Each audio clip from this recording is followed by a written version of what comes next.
On a journey through deep space, trapped in a war, two pirates fight the good fight, armed with only 6 strings and some pretty bitchin' beards. It's time for your weekly dose of pirate madness.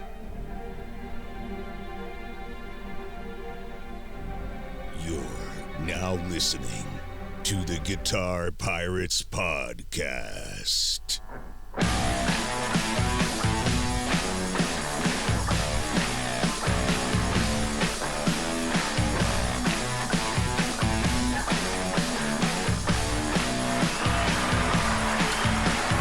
It's the beginning of the week, and you know what that means. It's time for your weekly music news, guitar gear, and facial hair support club show. Yes, it's episode 66 of the Guitar Pirates Podcast. And if you've been riding with us from the beginning, I want to thank you. And if you're new here, hit that like and subscribe, or leave a 5-star review wherever you get your podcast. As always, I'm your host, Josh Jones. And I'm your co-host, Jim Steger. Everyone, happy 4th of July. And if you're listening, you're not from America, well, it's our Independence Day, so eat something good. I pretty much think everybody shoots off fireworks now, seems like. Yeah. Around this time. Because I know the Chinese ones are insane. Is it? Oh, man. I don't think I've ever seen any. I mean, that's where we get our fireworks from, so imagine what they got. Yeah, you know what I mean? Yeah, no, and I'm not, for imagine sure. what they're rolling with. Holy cow. But guys, episode 66. We have made it. 4th of July. What are y'all up to? Hit us up on the socials, Guitar Pirates Podcast, Instagram, and Facebook. Oh, yeah, and comment here on our YouTube channel. And the moniker for today is kick you in the front butt. Kick you in the front butt. That's probably it's on my liner notes. That's probably going to be the title of the episode, Kicking You in the Front Butt. I had to put that on my liner notes. We were laughing about that before we got going, and it was just like, that's so good. But guys, Dirty Laundry, Jim brought this up to me. What was it? That Lemmy statue over in Hellfest, 15 meters, or for us Americans, 49 feet. So let's just call it 50 feet. Yeah, right about 50 Let's feet. just call it 50. I mean, close enough. You know, I can't see it from my porch to tell for sure, so it's definitely 50 feet. Oh, man. I mean, like I said, the chick sits in between the fists, and she's as big as the fists.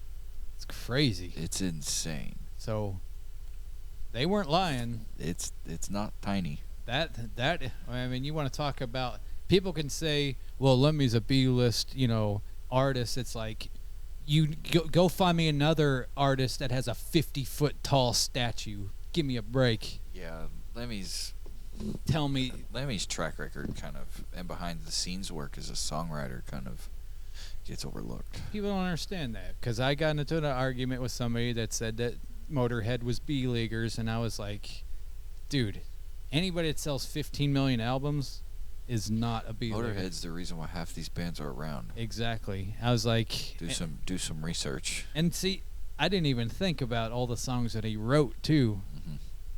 He wrote all a lot the of songs. stuff that he's written behind the scenes, like his behind the scenes work, is underrated. Especially Mama, I'm Coming Home. Him and Zach wrote that one. That's just saying. So, shout out to Lemmy. Shout out to the builder of this statue, this 50-foot Lemmy statue. Oh, to be in the presence of that. She's a kick-ass artist. Yep. A welder. The whole thing's welded. Insanity. Crazy. But Dirty Laundry, guys. Episode 66.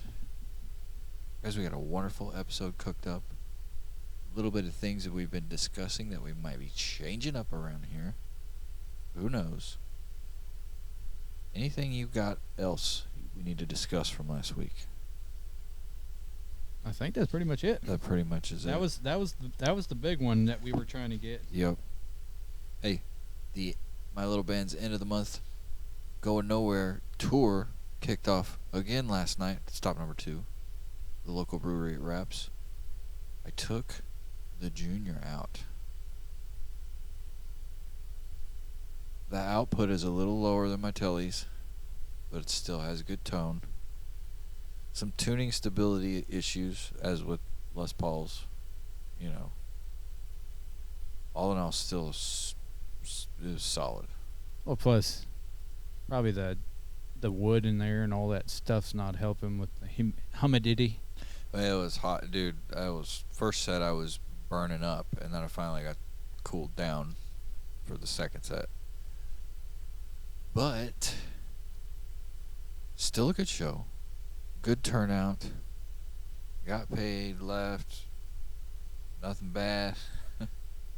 Nobody got too drunk. But all in all, it was better than Red, White, and Blue Festival. And I messed up, and I will never do this again. I am finally doing it. I'm adding a fan to my arsenal. Got to have that beard flowing in the wind, I'm adding bro. a fan to the arsenal. It was so hot. I mean, it was probably okay for everybody else, but when you're playing music, if you guys play music live, you guys probably know, it's just hot.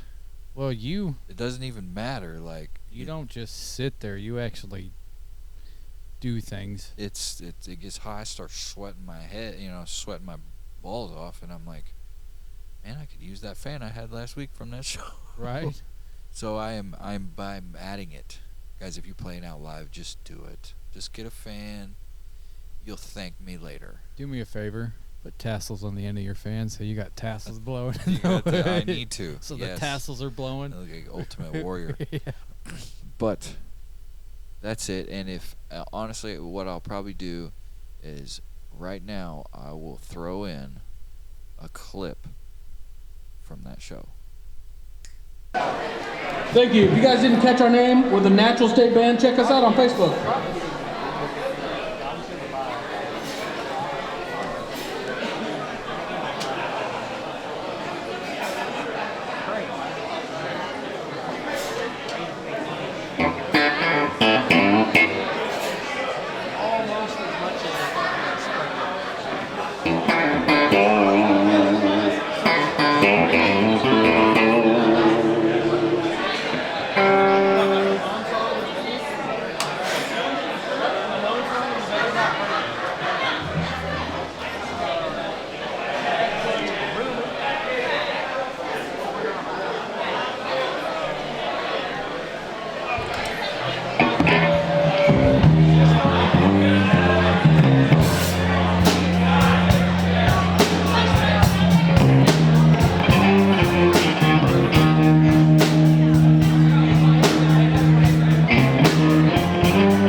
Take a look into those eyes.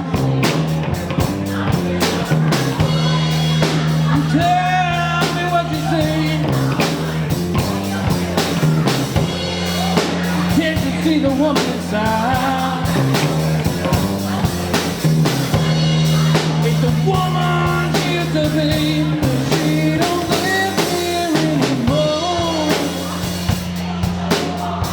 She ain't the same things are gone.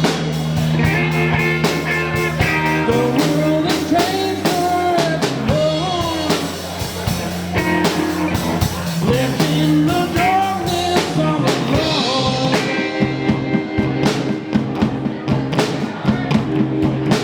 Away.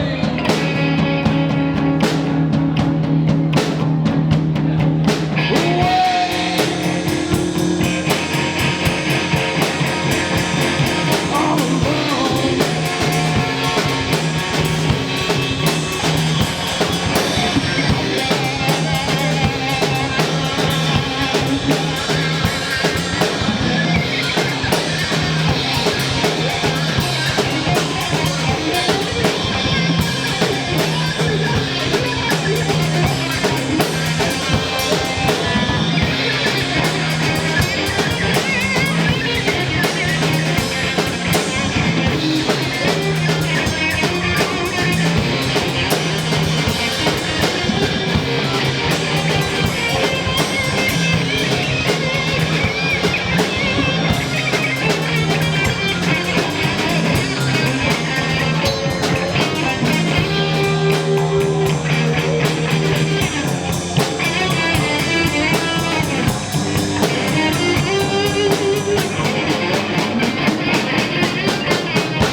But guys, The magic of the thumb.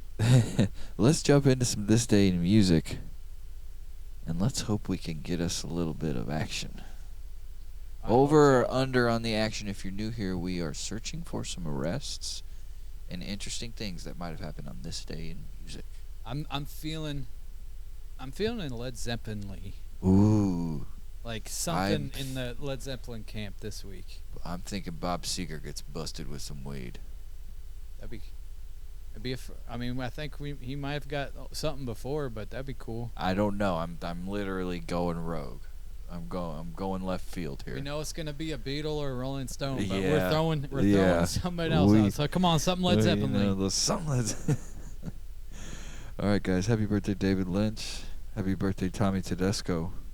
Session guitarist described by Guitar Player magazine as the most recorded guitarist in history, according with the Beach Boys, the Everly Brothers, the Supremes, the Monkees, the Association, Barbra Streisand, Elvis Presley, Ella Fitzgerald, Frank Zappa, Sam Cooke, Cher, Nancy, and Frank Sinatra, and died on November 10th of 1977. Damn. Clang, clang, clang. No names there. No names. Nothing. 1940, happy birthday, Fontella Bass. 1943, happy birthday, Judith Durham. 1947, happy birthday, Top Topham. Best known as blues guitarist and also being the first lead guitarist of the Yardbirds. Topham left the band before they achieved mainstream popularity and was replaced by Eric Clapton. Ouch.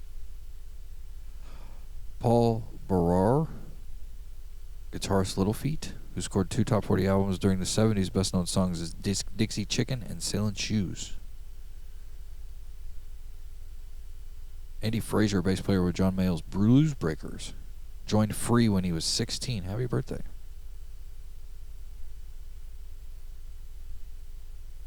(1960) Vince Clarke, happy birthday. Happy birthday, Javier Whaler from 1975. That's it for the birthdays. Notables, anyway. The Monkees' private party was held at the Speakeasy Club in London, England for the Monkees. Guests included Lennon, Harrison, McCartney, Dusty Springfield, and Eric Clapton. Crosby, Stills, Nash, an impromptu gathering at Joni Mitchell's house at Lookout Mountain, Laurel Canyon. David Crosby, Stephen Stills, and Graham Nash played together for the very first time. 69, Brian Jones drowned while under the influence of drugs and alcohol after taking a midnight swim in his pool at 27.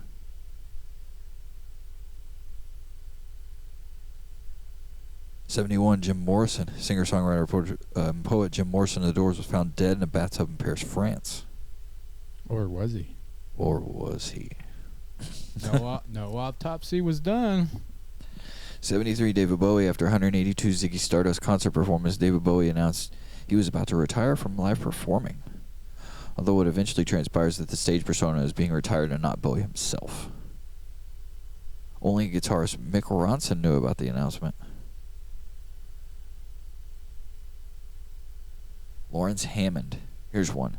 The inventor of the Hammond organ dies at 73. That Hammond organ... Dustin has 3 of them. They're... everybody. They're bad. Everybody uses them. And you get one to distort, you get it. It's even cooler. Man, the one that he has is freaking awesome. Double decker, all the good stuff with it. 2000, Ronald Ferguson. Harvard professional Ronald Ferguson accused the culture of hip-hop and rap music of stalling academic progress among young American blacks. He claimed time spent learning intricate rhyming lyrics detracted from reading.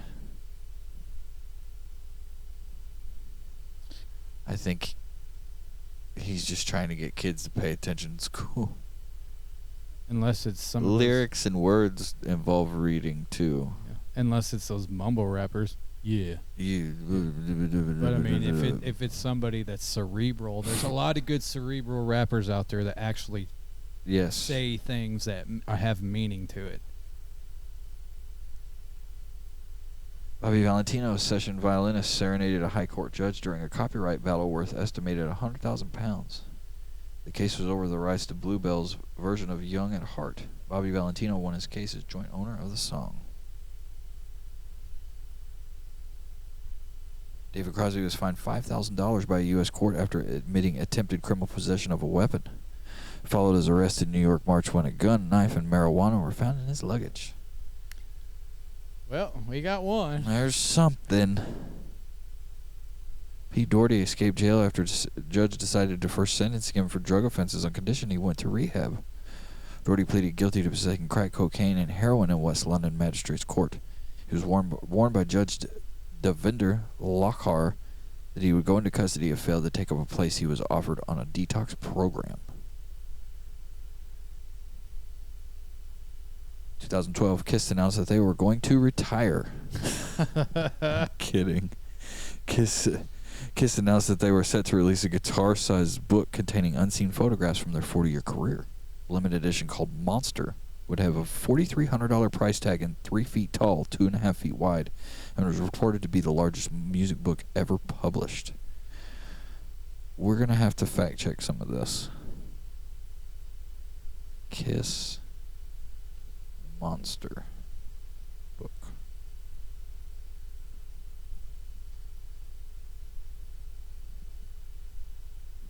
Guys, that's it. We got a little bit of an arrest.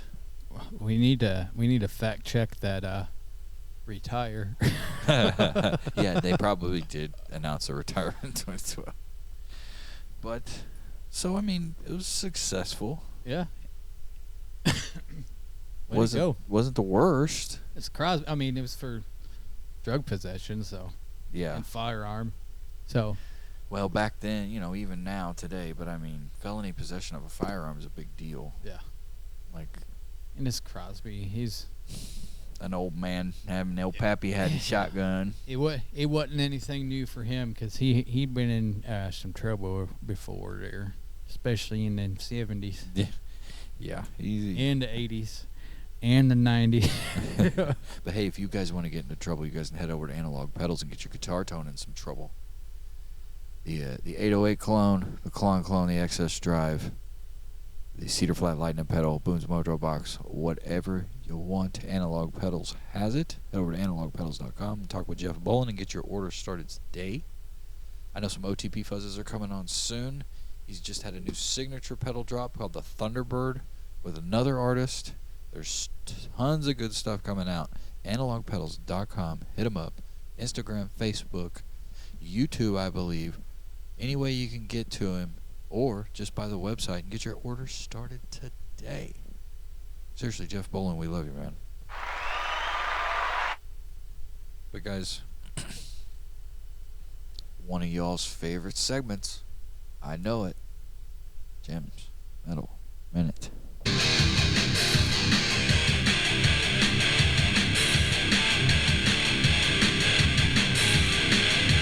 Jim's Metal Minute!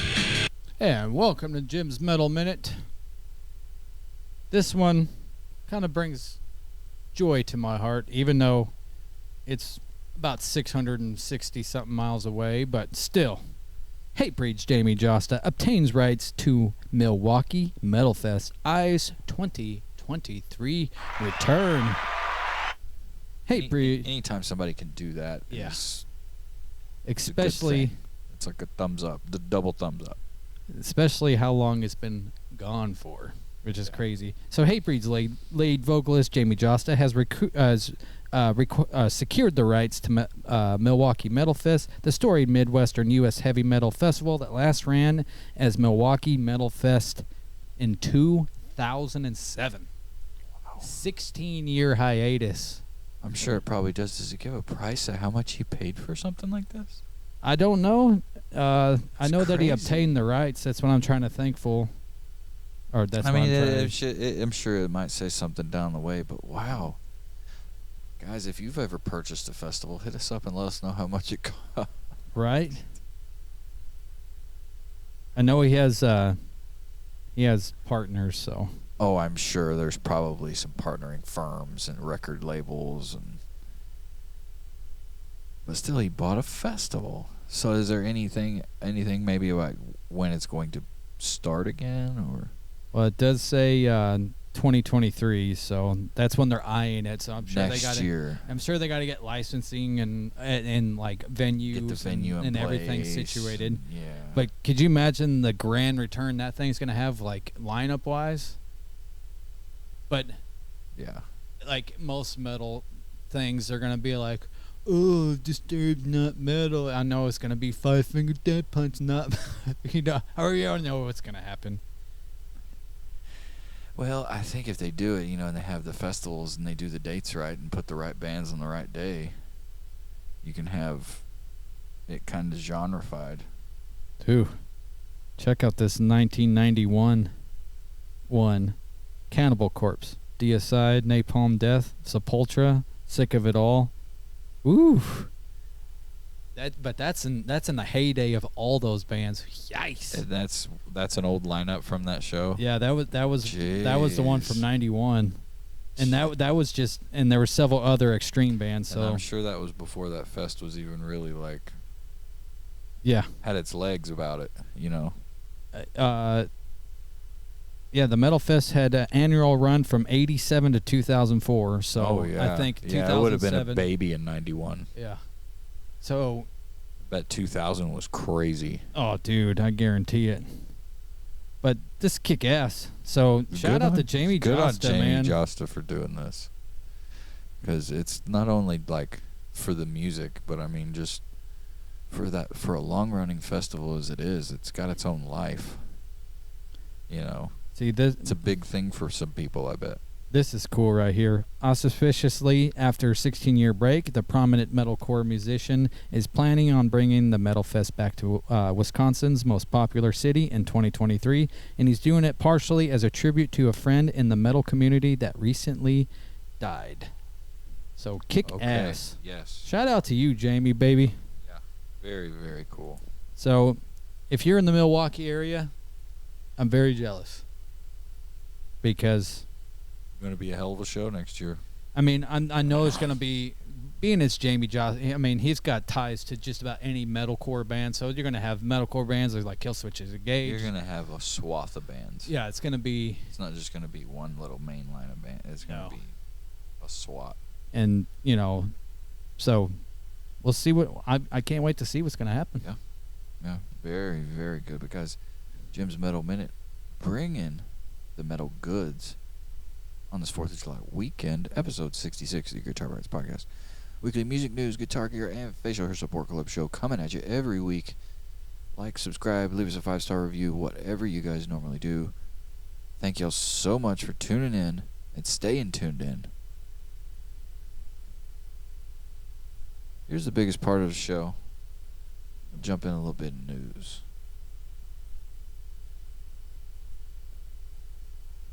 Kiss news, guys.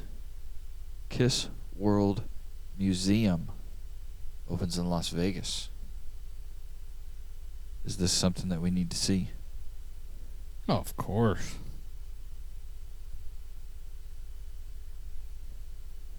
Photos. Looks like there's all sorts of stuff. I bet that's more of a merch stand as well. Right. You know what I mean? Oh, you would imagine.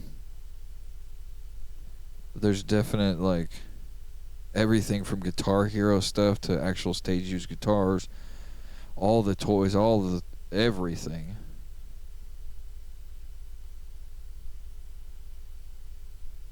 Oh. Sorry, I just did the Kiss Monster book. $4,200. That's true. There's some guitars all wrapped around the wall. There's tons of Kiss figures, drums, lots of basses. I'm sure old sets or that'd be cool if there was. Magazines, drum heads, all sorts of stuff. So it's probably like a big flea market that you can only buy certain stuff. There's a SpongeBob Rock Pants Kiss figure. Oh, that's killer. Kid Robot. Okay, John 5, take it easy, buddy. We know what your Kiss collection looks like. It's if you haven't seen what John 5's Kiss collection looks like, it's a museum in itself. It's killer. Just scrolling through some of the photos. It's insane. It's got everything. There's a Kiss Champions of Rock heavyweight title belt. Oh. Well.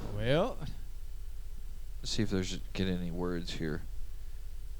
Kiss World Museum is located next to the Kiss by Monster Mini Golf indoor golf course at Masquerade Village at the Rio Hotel and Casino.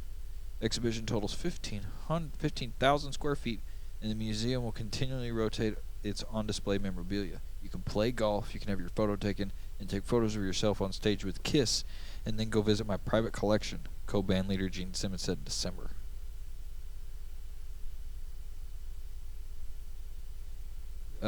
Gene Simmons revealed that he brought 3 tractor trailers full of stuff from his collection to the museum. Simmons previously took viewers on a televised tour of his Kiss room where it features a slew of platinum records, leather pants, Zippo lighters, an iconic axe bass that he's had to use against many of a deranged fan, he says. Kiss is currently in the midst of the end of the road farewell tour from 2012, from earlier this year, which is expected to run through 2023. I'll be crying like a 12-year-old, quote, when whose foot you're stepping on, Simmons said of the band's final show. On the other hand, it's going to be happy because of the next chapter. Kiss, still on that retirement tour from 2012. Tons of stuff. Here's a triple humbucker guitar signed by Ace. Ooh. And it's got the lightning bolt inlays and everything. Which... Get out of my ass. Right. Gene was so pissed at Ace from not taking the rights of the lightning bolt guitar strap and everything. That's crazy, but Kiss Museum, Las Vegas. Now whenever I go back, I know what hotel to stay in. Right. Stay in the Kiss hotel so I can go play mini golf and see all the shit. Especially... Oh, and that Monster book was $4,250 in 2012 when it came out. So I can't find anything for sale. I found a couple of like limited edition books for $600, but as far as this monster actual monster book, I haven't seen anything. But in the original price in 2012 was $4,250. So If anybody has it, they're probably not selling it. Yeah, I would I imagine. wouldn't think so. Or I they're bet only there's selling probably parts. one of them at this museum. Oh, I'd imagine. Or they're just selling parts. You know, that might be what the $600 stuff is, you know, just selling bits and pieces to get more money out of it, so. Here's one. John Mayer signs with CAA in all areas. Drops Columbia Records. Signs with CAA. I don't really know what CAA is. I'll have to fact check that. But with John Mayer making moves,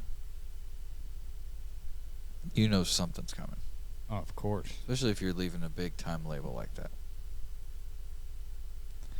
He had a long relationship with Columbia. 20 years. Creative Artist Agency. Creative art, okay. So they probably do a lot of things more than just records. It's out of that Los Angeles, California. Yeah. Yep. I stole that from Stone Cold Steve Austin, sorry. But still, John Mayer making moves, guys. Here we go. You know how some people just become friends and you're just like, what in the hell? I don't know if you can see that on the screen there. Dave Mustaine and IceT. Nice. I said I gotta meet this guy. Why Dave Mustaine and IceT became BFFs. Megadeth legend Dave Mustaine and rap icon IceT have lifted the lid on their friendship in the latest issue of Metal Hammer. Speaking exclusively to Hammer ahead of the release of the new Megadeth album The Sick, The Dying, and The Dead, on which Ice guests, Mustaine reveals that he and hip-hop veteran go back 3 whole decades and why he's always had a lot of admiration for him. He says, "It's been about 30 years. I like Ice a lot. I really admire what he's done. He's a talented person. The opportunities he was presented with, he made them work for him. He did what a lot of the artists from the cities deep down in the cities would do. He talked about the blight and the hardships and how they were going to make it, and the determination is always a great motivator. Whether you're white or black, listening to the music he makes is still motivational. My favorite line I heard him say right in the beginning was something like, 'My mind's a lethal weapon, and I'm going down the library to get some more ammo. They can't mess with me because I'm too smart for them out of there. You know what I'm saying? Fully strapped, always packed, go to the library and get some more ammo.' From 1989's The Iceberg. That's a great line, man. That's Mustaine talking about rap music.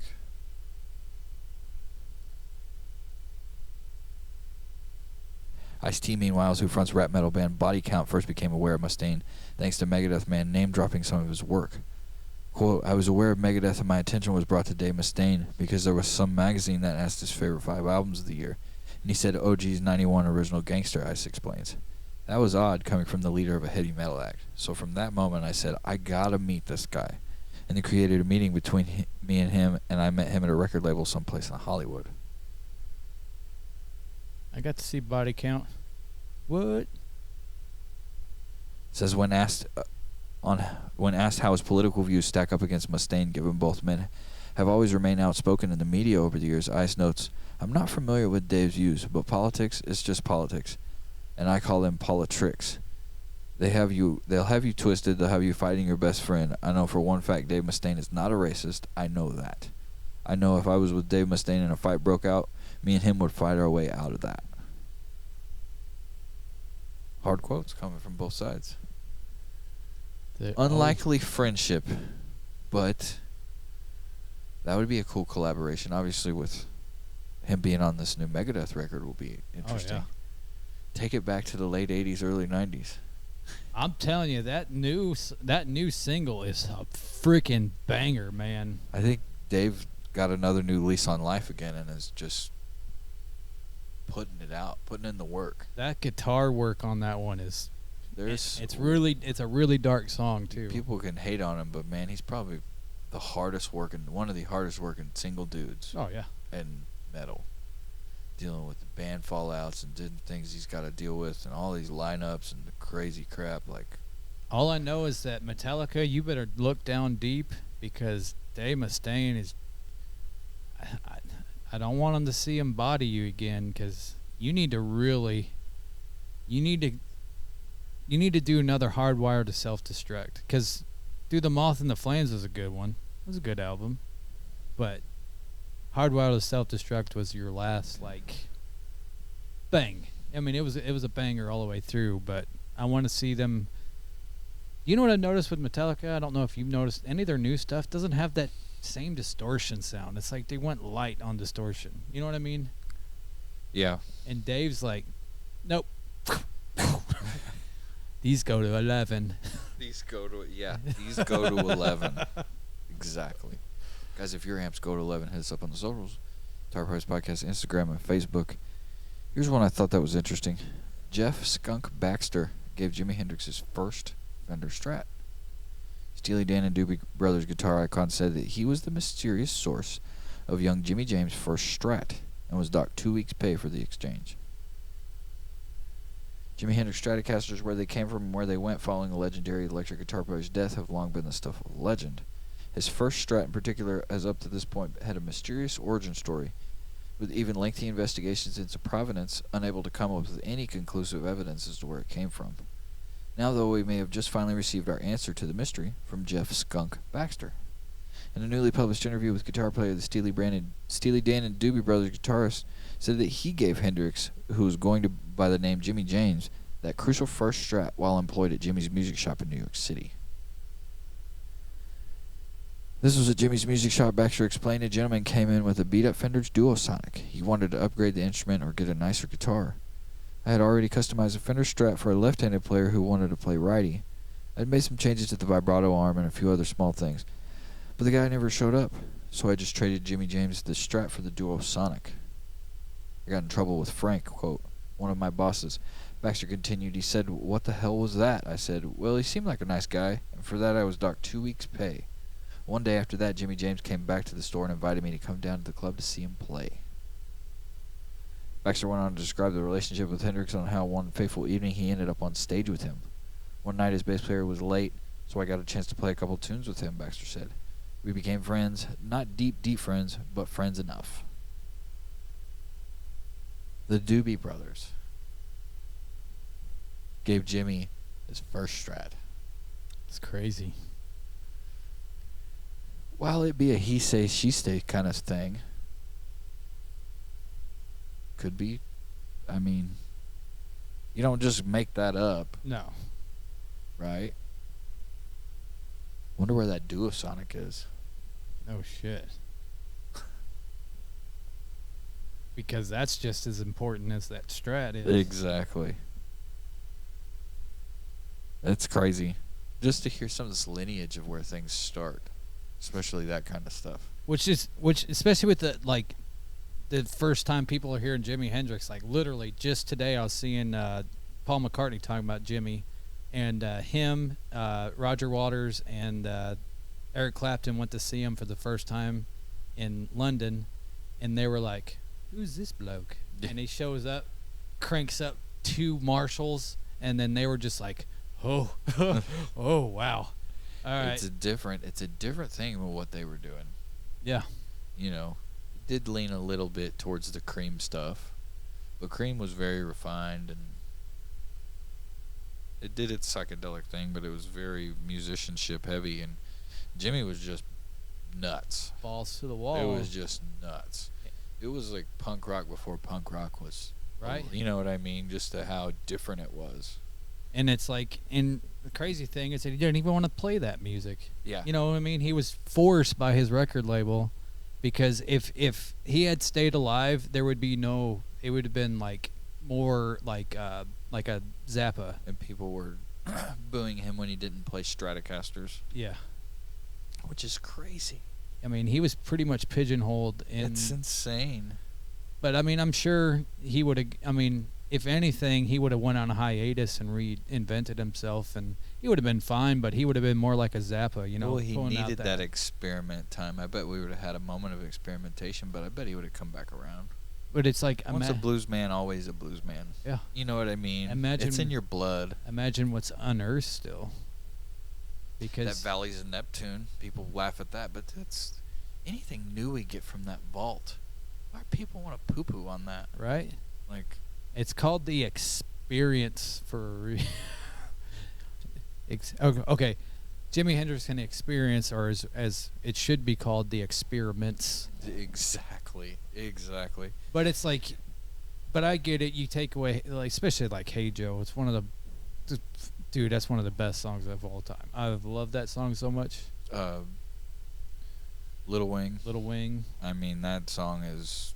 There's a lot tons of Hendrix stuff that's. Let me stand next to your fire. That Let me song. stand next to your fire. I remember being in a red Dodge Colt driving down the road and for hearing that for the first time and hearing the drums and going, "What is this?" Wait a minute. It wasn't the guitar; it was the drum. And hearing that, Right. and I would just be like, I turned it up and I was like, "Mom, what's this?" She's like, "I think this is Hendrix or whatever, you know."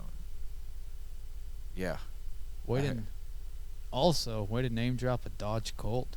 Yeah. My grandpa had one. A little two-door hatchback looking thing, and Little bubble. yeah, this was before it had rounded bubbles. This was the early one. Oh, so you, Yeah, it was all the square. Yugo type of Colt. All right. Yeah, for sure. But yeah, it was an old Dodge Colt. But yeah, man. I will say this though, when Josh was playing bass, he had the Jimi Hendrix wah going through his bass. Holy hell.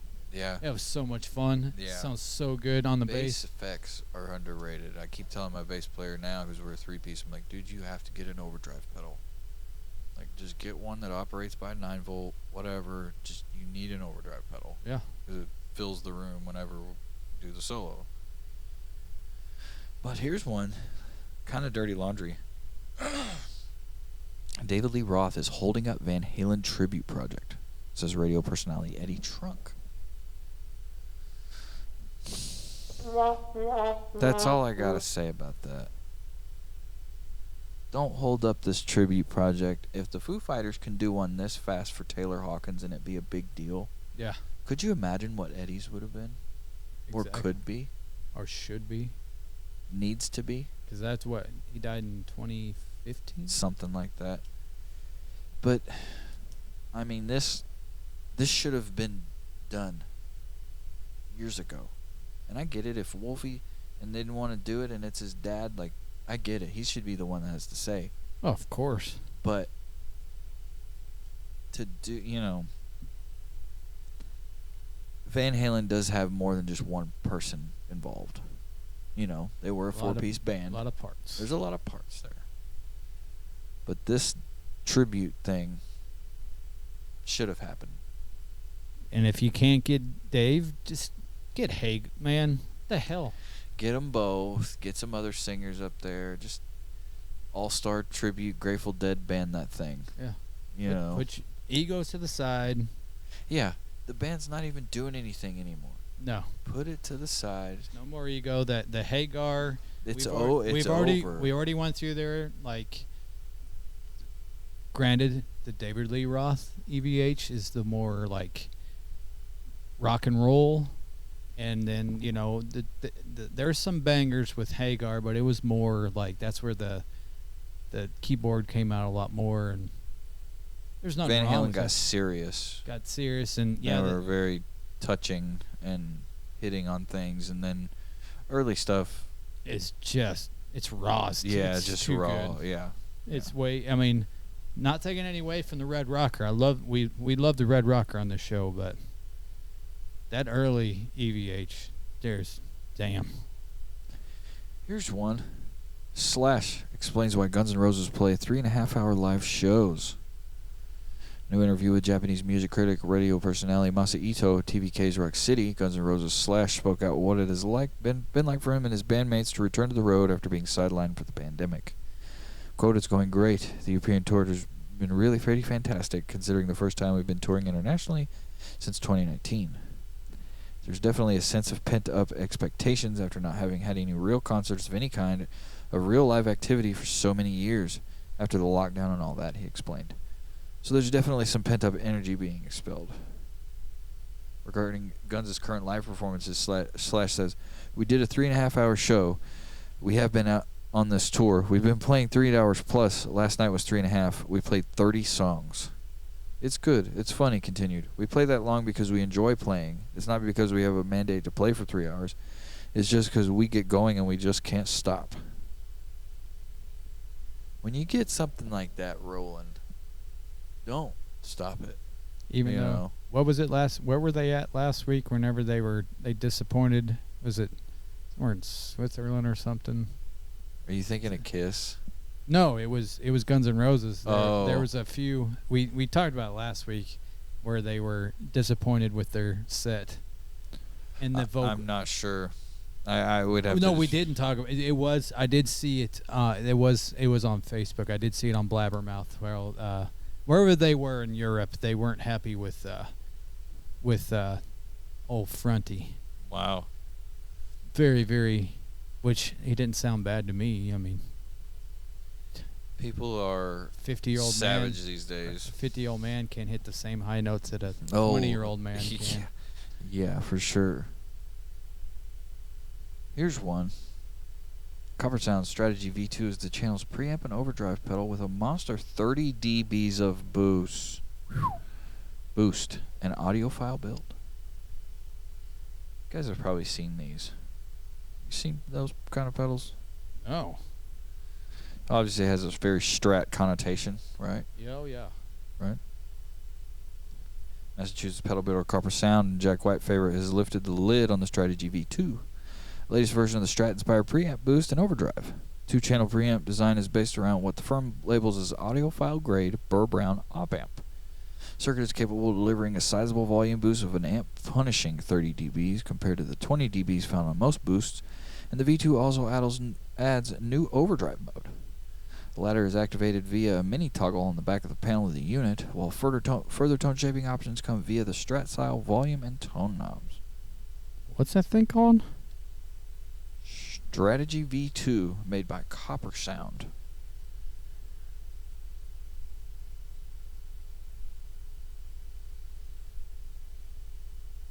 Coppersound is offering free customization of the finished pickguard knobs and hardware color, with a vast array of options on offer.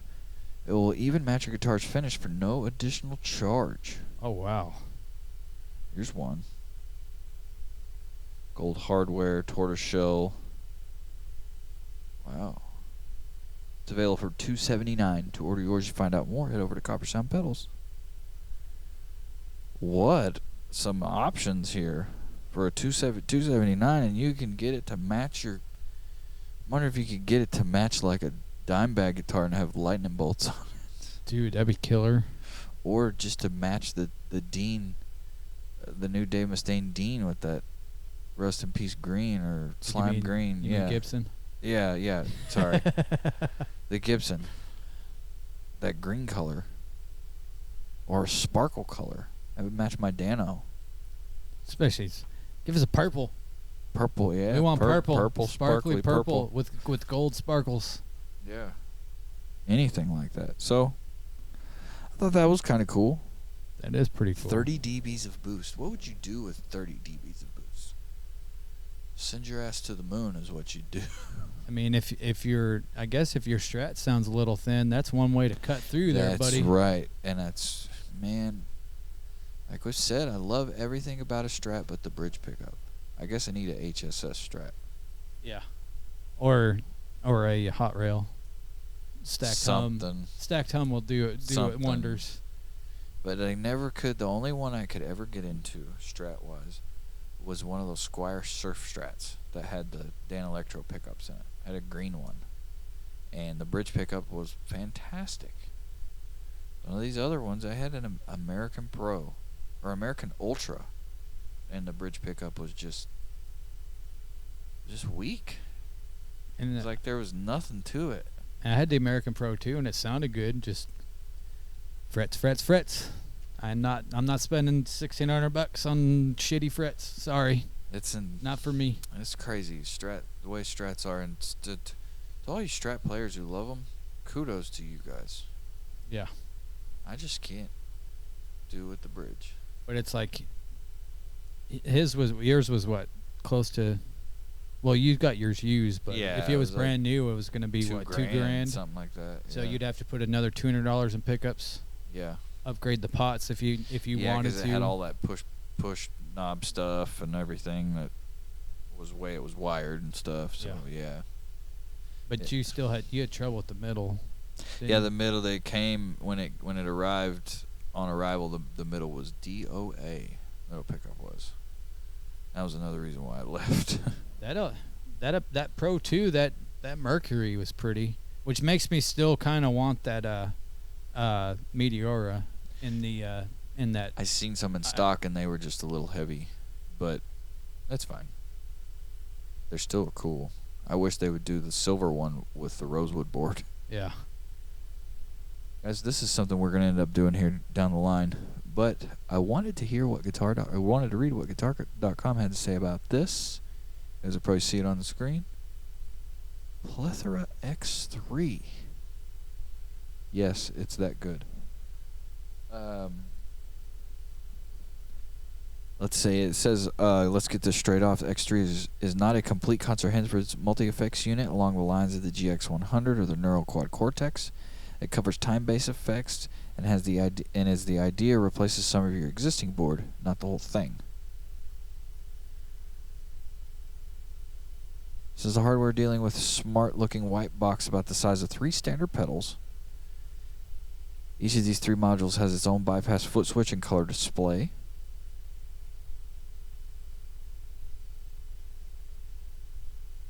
Trying to see exactly what they're going to say about this. It's quite a nice place to lose half an hour of exploratory noodling, and the audio quality of the effects is impeccable. We're especially enamored by that stereo delays and reverbs, which can be combined to create wondrously impressive soundscapes that still leave plenty of room for dynamics.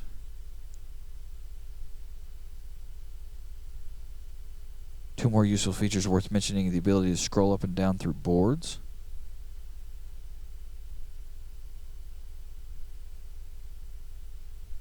Something that they say that it doesn't. This is what they say they don't like so much.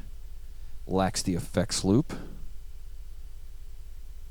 There's no input for proper expression pedal. There's a momentary silence when switching boards. The looper doesn't save your loops when you're switching boards to turn the unit off. Bluetooth pairing is ish. The tuner only does 1 string at a time, which that doesn't bother me. Which is the same shading that the company's behind the game-changing Polytune TC versions of the classic effects, such as Deluxe Memory Man, aren't the most accurate, and the Leslie simulator is weak. And you can give your boards custom names, but you can't tell which one you're currently using at a glance because there's no master display. I think that gets kind of picky. Some of these guys. Don't have to. Because I think some of these guys are coming from using that Neural Quad Cortex stuff and like stuff that's way more than what this is ever going to be. Well, if it doesn't have a proper expression, I would much rather use my my real wall that I'm actually going to use. Yeah, I'd you rather use it. Yeah, and it worked. I guarantee it. I think it's just some people that are looking at it to be an all-in-one effects box. It's not. What it is an effects box to replace the wet stuff. Yeah. And it's a basic box too. It's not meant for it's meant for everybody, but it's not going to be like a big crazy Boss pedal where there's just tons of shit, or a Strymon pedal where there's just tons and tons of stuff. Yes, it's got access to tone prints and it's got access to everything, but it's got like 12 to 15 basic effects they have, and then it's got some settings within each. And yes, you can manipulate them like normal pedal, but it's not an encyclopedia. Some of them people just seem a little snobby to me. That's Guitar.com. I don't want to say snobby, but too critical. Maybe. Is it critical? That's a lot. That's a lot of stuff. Tuner only does 1 string at a time. Isn't that most tuners? That seems well. The Polytune has that deal where you can, and it's from the same company, so I get kind of what they're saying, but I've never had those Polytune like where you play all the strings and tune it like that. I've never really had it work out so great. Who else just tunes their guitar one string at a time? Exactly. I do. Yeah, and if you're tuning them like what they're saying all at once or whatever, how in the hell? Yeah. Hit us up. Let us know. Guitar Bites Podcast, Instagram and Facebook. Guys, that's it for the news. Let's pay a little bit of bills. Guys, head over to Greenbeard Grooming. Get the mustache sapling chrome, the boar bristle brush, beard rakes, small, medium, large, extra large. Everything is compostable. Everything is reusable. Everything is renewable. Anything you buy will get a tree planted in the National Forest in your name. Possible multiple trees depending on the products that you buy. Ryan Trump, curator, owner of Greenbeard Grooming. The man. Tons of wonderful products. Good products you probably should get in on no matter what size beard you got. The boar bristle brush. Get your strays all in one sock. Get everything aligned just like a nicely straight pull cue. Guys, get your beard shapely for the summertime. Chlorine is here. The water is here. Take care of your beard. Greenbeardgrooming.com. We love you, Ryan.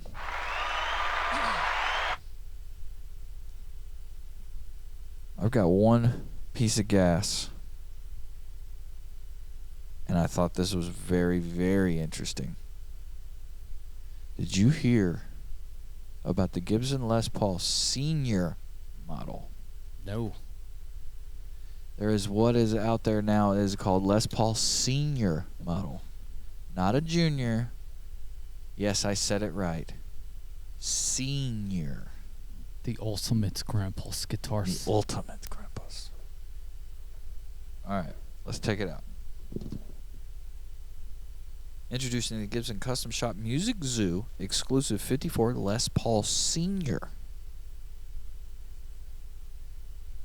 Historic reissue 54 Les Paul like you've never seen before. Forever in the quest to spec out the coolest guitars on earth. We'd like to think we've struck gold with this one. Introducing the 54 Les Paul, which we've affectionately nicknamed the Les Paul Senior. Striking a middle ground between our love of juniors and standards, the Senior is a full mahogany guitar with a carved mahogany top, single ply top binding, and a single P90 bridge pickup, and pearl dot inlays. Imagine a Les Paul Junior that had to get a little dressed up for class pictures. It didn't need a full suit, but a tie and dress shoes really did the trick. That's where they went with the Senior. If you can see here, it is a bound, carved top Junior with a raised pickguard. And dot inlays, baby. And dot inlay, just like a Junior would. But it's a carved top, bound body Junior with a raised pickguard. Blonde TV yellow. Vintage Sunburst TV yellow and aniline dye cherry red.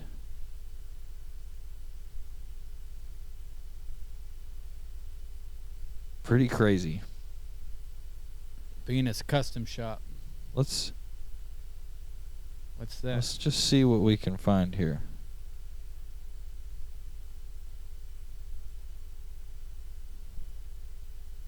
Gibson Custom Shop 54 Les Paul Senior aniline cherry red. Made to measure. $6,400.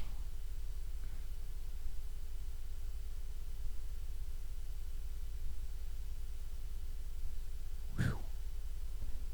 They are knocking on some doors here. Do you think Epi? Maybe. You could do, I mean, you literally could run binding up this thing and put trapezoid inlays or block inlays or small block inlays. You could do it all. Yeah. I do like that. I do like that natural. It's crazy. Let's see here.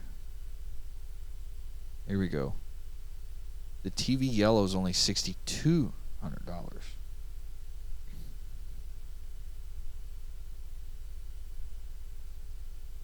I don't know if that's coming across quite nicely across the screen, but I just thought that was kind of crazy. Les Paul Senior. Les Paul's Gorilla Pulse What guitars. what a way to offset the Junior Right? with a $6,000 guitar. Considering the Juniors sound great and are only right at $1,000. Yeah, they're like $1,500.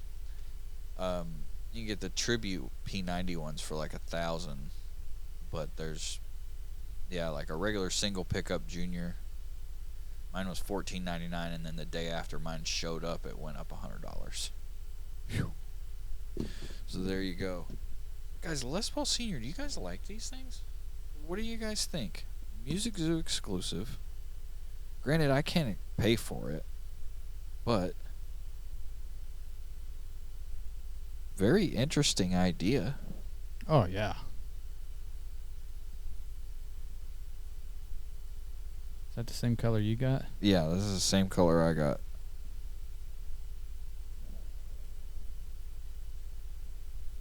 What do y'all think here? Let us know.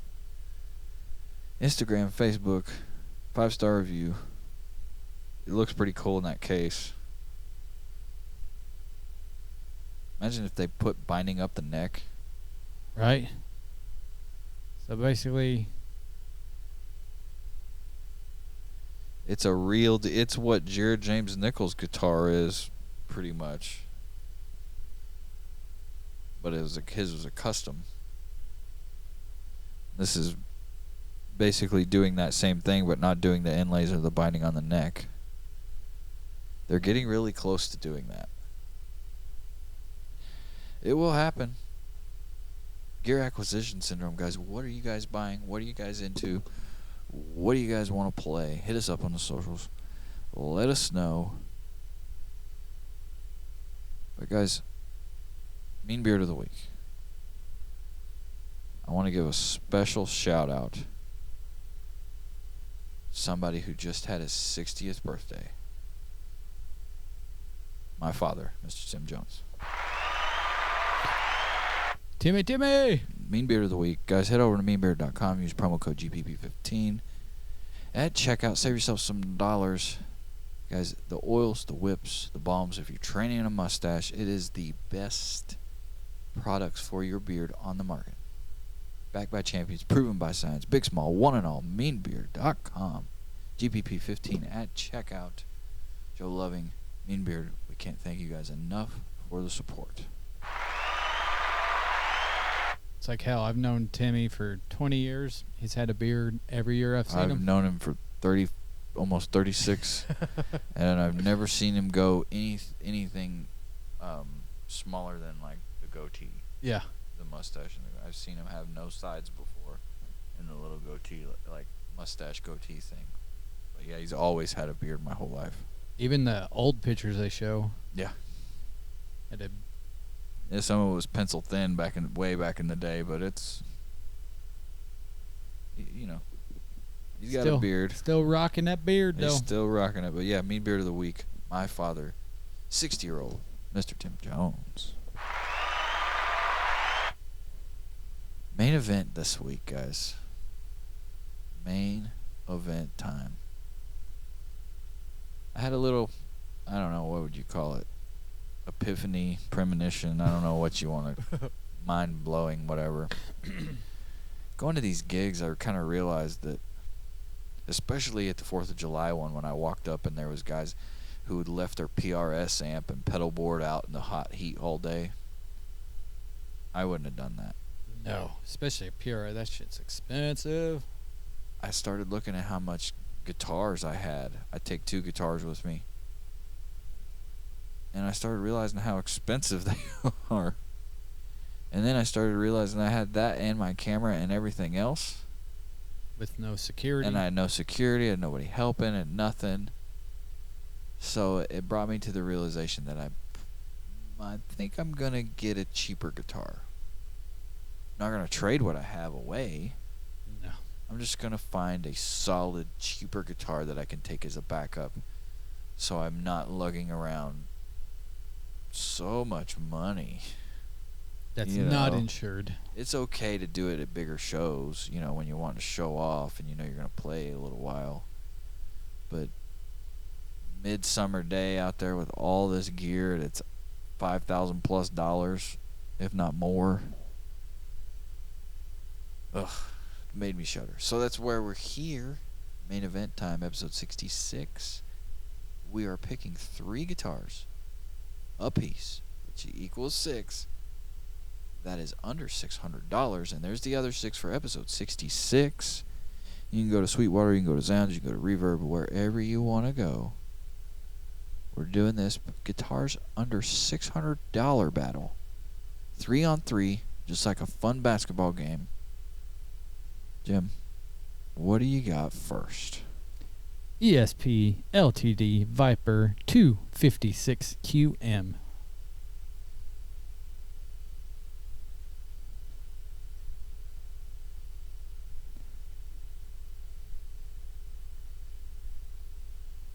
Think I've got it?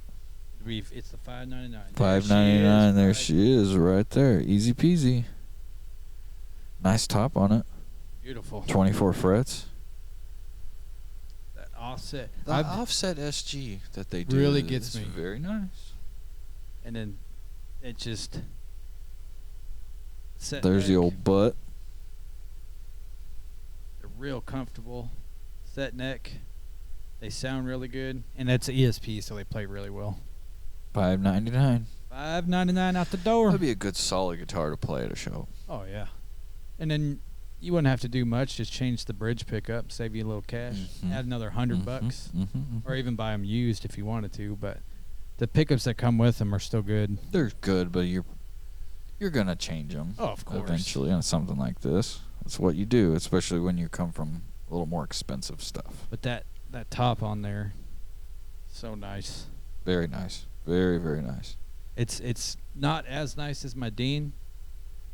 You know, my Z. That top is just, that quilt is absolutely gorgeous, but it's close. Very, very close. What do you got next on your list, Jim? Schechter Demon 6.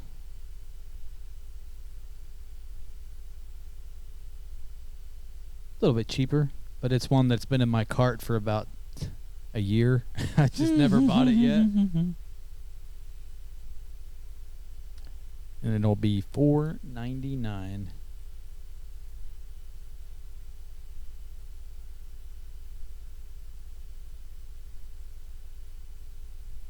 And it is the only one that is not a set neck on this list.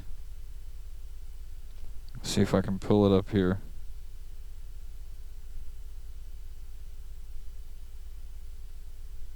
I found the Omen Elite. You say what? Demon? Demon 6. Demon 6.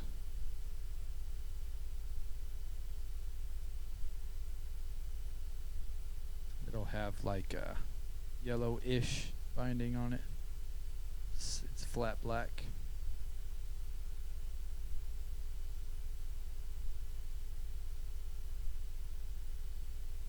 Sweetwater may not have it. Z-Sounds has it.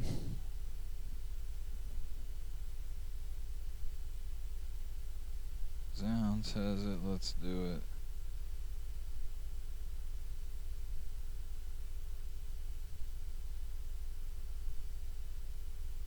Demon 6. There she be. Active. It's got the diamond active pickups on there. So I wouldn't have to change the pickups, but if I wanted to, 8185 set, or do a Seymour Duncan blackouts.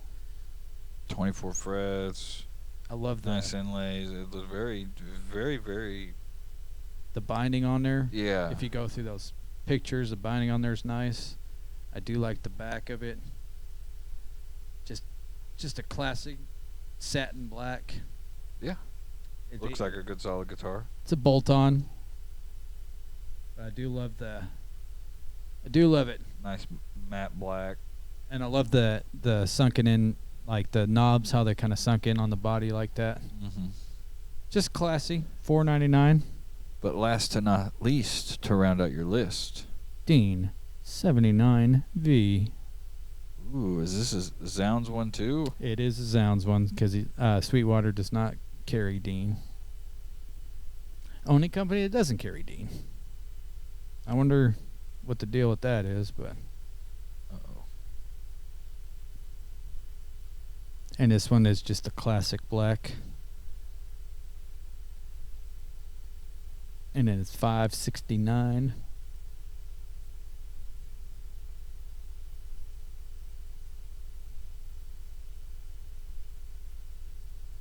I seen a Dean V79F, so that's the Floyd Rose 79V. Okay, Right there.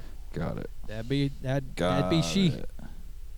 Just a If they classic. excuse some of our findings here, we're just kind of scrolling around here on the old Zounds internet to try and find guitars that we like for under $600, so we don't take our expensive guitars and get them all messed up at these crazy southern shows. And the thing about the pickups is I wouldn't have to change them because I already know what the DMT pickups are. You already Awesome. know that they're going to be They good. sound really, really good. I mean, they're real bright. They're not muddy, so I mean, depends. This on is the one that's 22 frets. yes. So this is And a it's classic it's got the binding. set neck, classic black, cream and black pickups. Just Why haven't you got this guitar already? I know, right? I've had it. I've been talking about it for I think you years. should just go ahead and do this. Yeah. Wow, this is cool. But that is a standard 79 because they do have like the other 79, which is like 679 or something, Yeah. or 629, which has it's like natural. But I want a classic black. Shout out to Freddie King, or Albert King. But pretty simple. Pretty simple, easy stuff, under $600. Like I was, And at the beginning, I told Jim, I said, let's not pick Squire. Jim's like, that's easy. easy. I already got. But we always lean and we talk a lot about Squire. We have anyway. But after the Lake Placid Blue that I played down there in Conway, I kind of just like, all right, Yeah. jeez. But like I told him, I was like, this could be all Schechters. This could have been all ESPs. But I did one of each. Of course, there was some Ibanez that I would have thrown in there, but these are the top of my list right now because that Viper's killer. Really killer. But the 79 is the only thing I'm missing in my arsenal is a Dean V. So I've got the Z, I've got the MLs, I just need a V. That's the only thing I'm missing from Dean that I want. And I guess a Cadillac. That would be down the line, but I'm curious what he's got. You know what I mean? Like, I'm really curious what you got. All right. First one. Under $600. Obviously, it's the Mariposa. I love all the lines. I love the neck woods, the colors, the inlays. I don't know. It's just got a cool kind of thing going on. And I've had two Sterlings and they kick ass, so I guarantee this one would follow suit. So. And here's a Pueblo pink.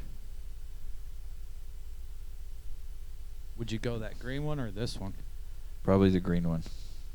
Because I feel like it's already a home run. And the pink one, I don't know. I just don't know if I would get it in here and be like, yeah. The white one would be an easy one. Yeah. Because it just works. But I like the green color. I've been wanting a green guitar. I've been wanting a green guitar really hard because I was debating on that Gretsch center block. And I think that will happen eventually. But that's a little more expensive. Yeah. It's like $800-900. So I really enjoy this little Sterling Music Man Mariposa. Next one, kind of staying with Sterling.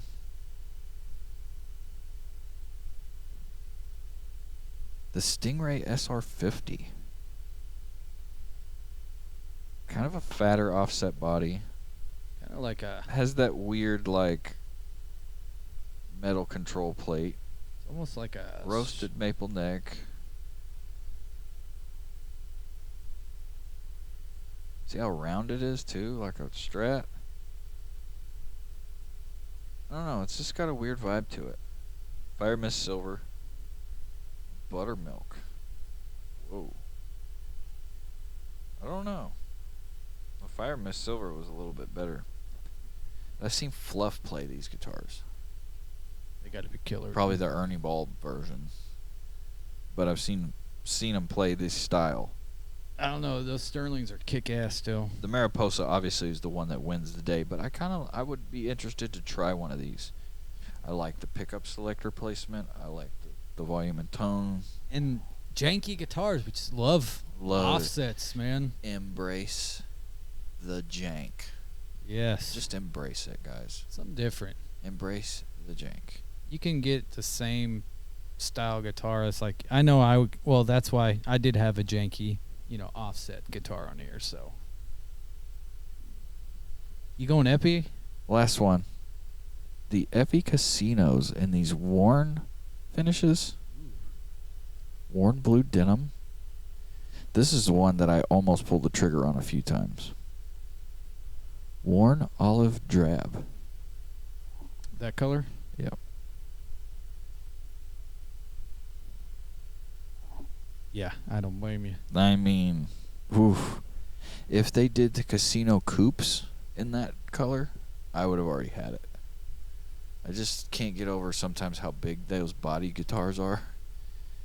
Acoustic guitars have always been kind of kryptonite-ish to me, as far as just like playing out. Yeah. Playing live, because this is for a live thing. Trying to find something that is on the level but not going to break the bank.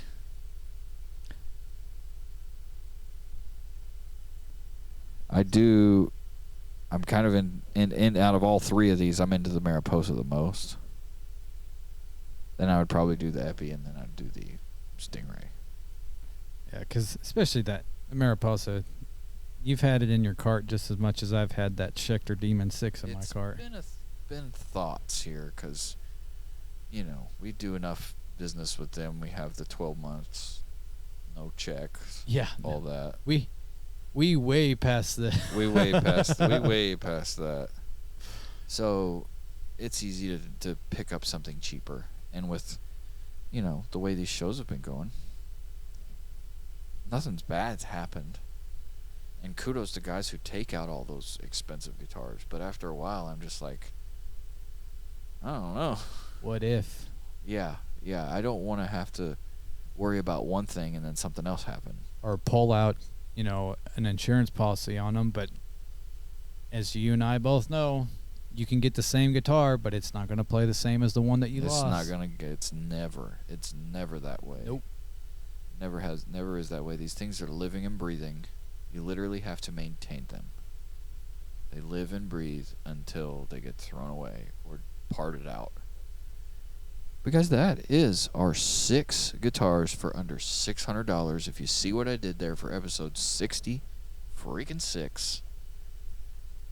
That's pretty much it, babes. In the can. This ain't spam. It's episode 66. 0.5. 0.5, 0.6. Plus 0.01. 0.314. But guys, if you have some ideas of what we should get for guitar-wise, hit us up. What guitar would you guys get out of the 6 that we picked? Jim was a little on the middle side. I was kind of in the middle. But one thing I did notice, no single coils. Nope. Which isn't a bad thing. Usually it'd be like a P90 on my end or something. Yeah. Straight hums. And of course, I'm going hums. Straight humskis. Unless I can find me a stacked hummy. I But can find them stacked stock. If you know what I mean. the only one that I can see that's stacked stock are those contemporary Squires. Yeah. The QHR or QRH pickups, stacked hummies. Mm-hmm. Looks like a Looks like a blade, like a double blade thing. Yeah. Yep. Like it's almost like a hot rail. Basically. Yeah. Fender's version of a hot rail for Yep. sure. For sure. But y'all, that's it. Thank you for inviting us into your earlobes, your eyeballs. Whatever you do, leave us a review wherever you get your podcast. 5-star reviews, please. Guys, comment down below, like, subscribe, whatever you do. And if you're having a wonderful 4th of July, stay safe out there. And don't forget, kick something in the front butt today. Don't forget to kick yourself in the front butt, or kick your friend in the front butt. As I've been your host, Josh Jones. I've been your co-host, Jim Steger. Getting back in that hot weather this week. Getting back to that hot weather, guys. Happy 4th of July. Thank a veteran, thank an old person. Do something nice for someone. If you're a guitar player, take care of those fingers. Don't blow anything off this week. If you're a guitar player, do not play with fireworks. We've been known to mop and we've been known to glow. But don't get mad when we got to go.